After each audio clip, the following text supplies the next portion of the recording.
और उन्हें वहां स्कूल शुरू करा। उस स्कूल में मात्र 1.5-2 महीने में उन्होंने ऐसे छोटे छोटे 25 बच्चे आचार्य बना दिए। 25 बच्चे, बताइए। और वो स्कूल जो है बिल्डिंग नहीं है, छप्पर में चल रहा है। साइड में भी छप्पर की वो लगी हुई है, वो घास फूस की जो है उसकी जो है, और उसमें चल रहा है हमारा स्कूल। अगर ये 22 लाख रुपए धम्प संघ को मिल जाए तो बताओ धम्प संघ क्या कर सकता है? बहुत कुछ, है ना। तो ये जो करोड़ों रुपए हम खर्च कर रहे हैं, ये हमारे बाप की बपौती नहीं है। ये करोड़ों रुपए जो बाबा साहेब के नाम पे हम खर्च करते हैं, दान उठाते हैं, ये हमारे बाप की बपौती नहीं है। ये बाबा साहेब की संपत्ति है ये, और ये बाबा साहेब के मिशन पे खर्च होनी चाहिए। गलत कह रहा हूं, सही कह रहा हूं? तो अब अगर आप लोगों को ये समझ में आ गया है, तो अब मैं आपको ये समझाता हूं कि ये जो है मिशन जो चल रहा है ये है क्या, ये पूरा कैसे होगा, और मुश्किल काम है कि आसान काम है। अच्छा ये बताओ, बौद्ध बनाना मुश्किल काम है, आसान काम है? बौद्ध बनाना मुश्किल काम है। अच्छा चलो चेक करते हैं अभी, मुश्किल काम है कि आसान काम है। मुझे तो मुश्किल लगा नहीं अब तक, मुझे तो इससे आसान काम कोई नहीं लगता है। चलो अच्छा ये बताओ, आपके घुटने में अगर दर्द हो रहा हो और मेरे पास आपके घुटने की दर्द की दवा हो, तो मैं आपके पास आऊंगा या आप मेरे पास आओगे? और मैं कहूं ना कहूं, और मैं आपसे कहूं कि पैसे में दूंगा, हाँ भैया पैसे ले ले, ऐसी होगी बात? 10 रुपए की नहीं दूंगा, 100 रुपए की दूंगा, भैया 100 रुपए ले ले, करो नहीं करोगे? इसका मतलब यह है कि हमारी जरूरत की चीज जहां पर भी होती है, जितने भी मिलती है, हम उसको लेकर आते हैं। मजबूरी है ना, सरकार कितनी महंगाई कर दे लेकिन खाना पीना करेंगे, मजबूरी है। तो ऐसे ही ये जो भगवान बुद्ध का धर्म जो है, इसको अब तक हमने समझा ही नहीं कि ये चीज क्या है। ये हमारे समाज की सभी बीमारियों की दवा है। दवा है। दवा कैसे है? क्या कोई भी आदमी ये नहीं चाहता कि उससे कोई भी गाली दे के बात करे? कोई चाहता है क्या? पूरी दुनिया में कोई भी आदमी हो, मुसलमान हो, ईसाई हो, हिंदू हो, कोई नहीं चाहता। कोई नहीं चाहता, सब चाहते हैं ना। कोई नहीं चाहता कि उसका कोई मारपीट करे, कोई नहीं चाहता उसकी हत्या कर दे, कोई नहीं चाहता कि उसकी कोई संपत्ति लूट ले जाए, कोई नहीं चाहता कि उसकी बहन बेटी की तरफ जो है गंदी नजर से देखे, कोई नहीं चाहता झूठ बोले, कोई चाहता है नशा करे। ये सब जो है कोई नहीं चाहते, लेकिन समस्या एक बड़ी गंभीर है। समस्या गंभीर ये है कि हम ये सब जो है दूसरों से चाहते हैं। हम दूसरों से चाहते हैं कि दूसरे ये ना करें, और अपने से कि हम तो ये कर लें, दूसरी संपत्ति भी छीन लें, उसका माल मेरी पॉकेट में आ जाए, है उसकी जमीन खाली पड़ी है कब्जा कर लूं, चलता है ना ये। और गाली मारा खींच के गाली दे रहा है, हम चाह रहे हैं उसके प्रति। तो कुल मिलाकर यह है कि इस समाज को यह समझ में नहीं आ रहा है कि जो मैं दूसरों के प्रति कर रहा हूं वही मुझे लौट कर वापस आ रहा है, वही मुझे लौट के वापस आ रहा है। अब अगर मुझे कोई गाली दे, मुझे कोई गाली दे और मैं उसको पलट के गाली ना दूं तो क्या होगा? अभी क्या चल रहा है? अभी चल रहा है कि किसी ने मुझे गाली दी, इसने मुझे गाली दी और मैंने क्या दिया उसको? 1 2 3 4 5 इतनी गाली दे दी। अब ये क्या करेगा? ये पलट के क्या करेगा? यहां पर लो, है यही हो रहा है।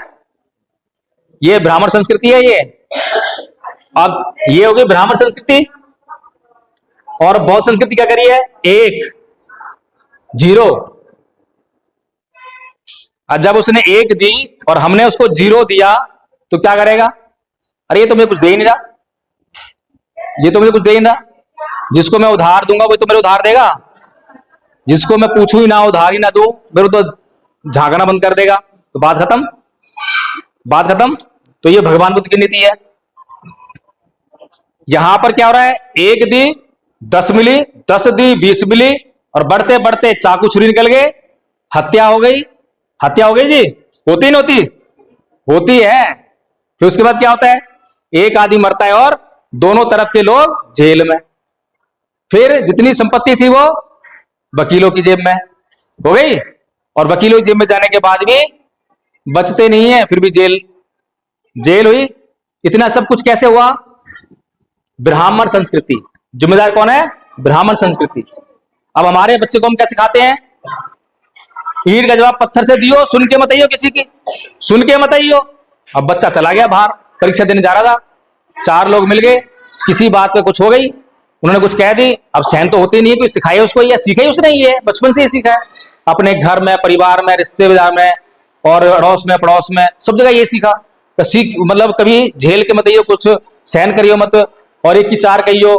उसने भी कह दी वहीं पे, जो 1 की 4 लोग थे, वो पिटाई कर दी उसकी, चाकू छुरी थी वो मार दिया, बंदूक थी गोली चला दी, मर गया बेचारा। हमारा बच्चा कैसे मरा? कौन जिम्मेदार है उसके लिए? क्या हम चाहते थे कि हमारा बच्चा मरे? बताओ मुझे, कैसे मरा हमारा बच्चा? उसके लिए कौन दोषी है? किसने मारा हमारे बच्चे को? ब्राह्मण संस्कृति ने मारा हमारे बच्चे को। तो हम ऐसी संस्कृति जो हमारा नुकसान कर रही है, उसे हम चाहेंगे क्या? दुनिया में केवल और केवल बौद्ध संस्कृति ऐसी है, बुद्ध का धम्म ऐसा है जो पूरी दुनिया में फैला, लेकिन एक बूंद रक्त की नहीं बही है। कभी बही है क्या? कभी नहीं बही है। जब हमारे महापुरुष अपना सच्चा आंदोलन करते हैं तो एक बूंद रक्त की नहीं बहती है और चारों तरफ खुशहाली खुशहाली बहती है।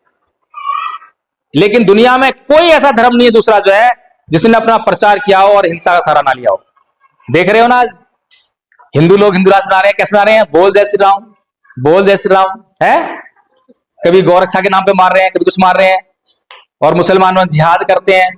तालिबान आपके सामने दिखाई दे रहा है, हिंसा ही हिंसा। तो भगवान बुद्ध का धर्म जो है कभी भी कलंकित धर्म नहीं है, इतिहास गौरवशाली है, पूरा इतिहास गौरव से भरा पड़ा है। और सबसे बड़ी बात क्या है कि मुसलमानों के दर्द की दवा भी भगवान बुद्ध के पास है। पूरी दुनिया आज युद्ध की अग्नि से जल रही है, पूरी दुनिया आज जो है भगवान बुद्ध की तरफ देख रही है। भगवान बुद्ध चाहिए आज दुनिया को। तो इसलिए जो है मैं आप लोगों से यही कहना चाहता हूं कि ये जो धर्म का काम करना जो है बड़ा आसान काम है, लेकिन उसकी सिर्फ एक ही कसौटी है, एक ही तरीका है कि वो हमें करना आना चाहिए। हमारे ये आचार्य हैं, ये आचार्यों को ये काम करना आ गया, इनको शांति रखनी आ गई, धैर्य रखना आ गया। क्योंकि हम संघ में जब मीटिंग करते हैं शाम को, तो कोई कैसे बोल रहा है, किसी के बोलने में कहीं उत्तेजना तो नहीं थी, शब्द तो खराब नहीं थे, किसी के मन में द्वेष तो नहीं था, घृणा तो नहीं था, ये सब कुछ जांच होती रहती है। 3 आचार्य बैठे हुए हैं, आप पूछ सकते हो उनसे जो है कि इन्होंने जो है जब से जुड़े हैं, जब से क्या सीखा है। आचार्य प्रवीण जी बैठे हैं, ये आपको बता रहे थे अभी कि जुड़ने से पहले क्या थे और जुड़ने के बाद जो कितना परिवर्तन हुआ है। और हमारे समाज में संघ संगठन बनने से पहले टूट जाते हैं, 2 आदमी बैठ के बात नहीं कर सकते, कारण आपस में इतना मन मुटाव है, इतनी द्वेष है, इतनी घृणा है। तो भगवान बुद्ध के धम पे चलेंगे और अपने मन से जो है उसको निकाल देंगे। आसान काम है निकालना, कोई मुश्किल काम नहीं है, मैं गारंटी दे रहा हूं। आप जो है संघ की मीटिंग में ज्वाइन करना, और वहां पे आपको इसको सिखाएंगे भी। पहले कोर्स कराएंगे आपको याद, और कोर्स करने के लिए आपको ये नहीं कहेंगे कि लो कोर्स करके ले आओ ना। कोर्स आप काली ये कहो कि हाँ जी हमें ये कोर्स करना है, सहमति दो, आपका एडमिशन कर लेंगे स्कूल में, आपको एक आचार्य दे देंगे जो आपके लिए पर्सनल रहेंगे, जो आपकी देखरेख करेंगे और वो आपको सिखाएंगे। और जब आप जो है सीख जाओगे तो आप सूचना दे देना आचार्य जी को कि मेरी परीक्षा करा लो। फिर 5 आचार्यों का बोर्ड बनेगा, वो आपसे सवाल करेंगे और वो आपको जो है अगर 80% मार्क्स ले आए तो पास कर देंगे, फिर आप भी आचार्य बन जाओगे। आसान काम है। और उसके बाद जो फिर आपको व्यवहार करना सिखाएंगे। ये देखिए आपके बोलने में थोड़ा सा सही नहीं बोल रहे हो। हमारे संघ में जब भी किसी को कोई गलत करते हुए देखता है तो उसको कहा जाता है कि आप तुरंत से शिकायत करिए, संघ में प्रस्ताव लेकर आइए। लेकिन प्रस्ताव कैसे लेकर आना है? प्रस्ताव लेकर आना है कि मान लीजिए आचार्य जी ने कुछ गलती की है, मुझसे अपशब्द कह दिया कुछ जो है, तो मुझे इनके खिलाफ प्रस्ताव लेकर आना है। तो अभी हम कैसे कंप्लेन करते हैं? मान लो घर में जो है पति देव ने पत्नी से पानी मांगा, तो पति देव जो है बोलते हैं जी सुनती हो 1 गिलास पानी देना, नहीं दिया। अरे सुनती हो 1 गिलास पानी देना, नहीं सुना। अरे सुनती हो क्या 1 गिलास पानी दे दो, नहीं सुना। अब पति देव आ गए गुस्सा, आग बबूला, इतनी देर होगी, अरे इतनी देर से बोल रहा तुम सुनाई नहीं दे रहा। ऐसे दोनों हाथ से, संस्कृति बदलो। हाँ बहुत अच्छा। तो हमने शिकायत कैसे करी?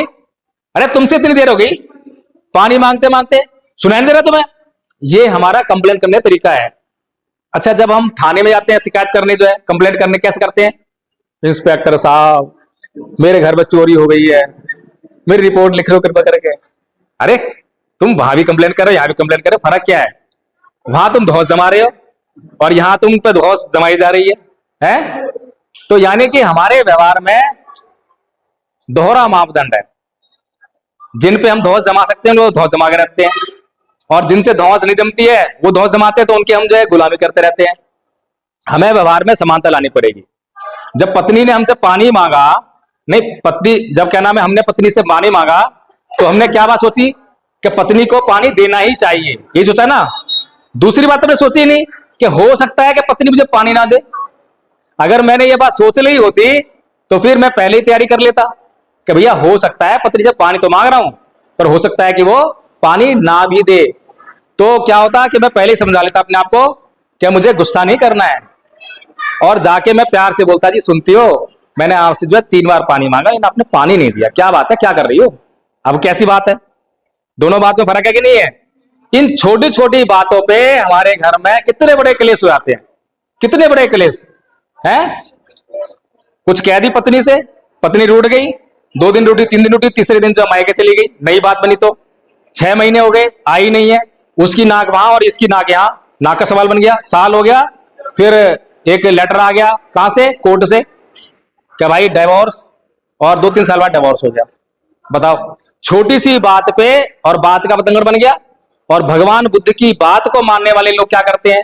अभी आचार्य समझा रहे थे, भगवान बुद्ध कहते हैं, अकोच्छी मंगा बदी मंगा जीडी मंगा हासी में ये चैतंग उपनयंती वीरंग तेसंग न सम्मति, कि उसने मुझे मारा, उसने मुझे पीटा, उसने मुझे जीत लिया, उसने सब कुछ छीन लिया, जो ऐसा अपने मन बनाए रखते हैं उनका वैर कभी शांत नहीं होता। तो ये बात अगर दोनों पति पत्नी बौद्ध होते, बौद्ध धर्म का अनुसरण कर रहे होते, ये गाथा उनको याद होती, तो दोनों ही माफ करते दूसरे को, छोड़ो जी हो गया सो हो गया, बात आगे नहीं बढ़ती। तो बताओ ये दवा है या नहीं है? हमारी जिंदगी के लिए इतनी महत्वपूर्ण दवा है, लेकिन हमारे पास तो धम्म आ ही नहीं रहा। धम्म के नाम पे जो है पुरोहित बना रहा है, पुजारी बना रहा है, धम्म नहीं आ रहा। तो इसीलिए अब मैं आप लोगों से जो है इस मीटिंग को कंक्लूड करने के लिए कह रहा हूं। और अब आप लोग बताओ, ये जो कोर्स है, कोर्स बहुत छोटा है।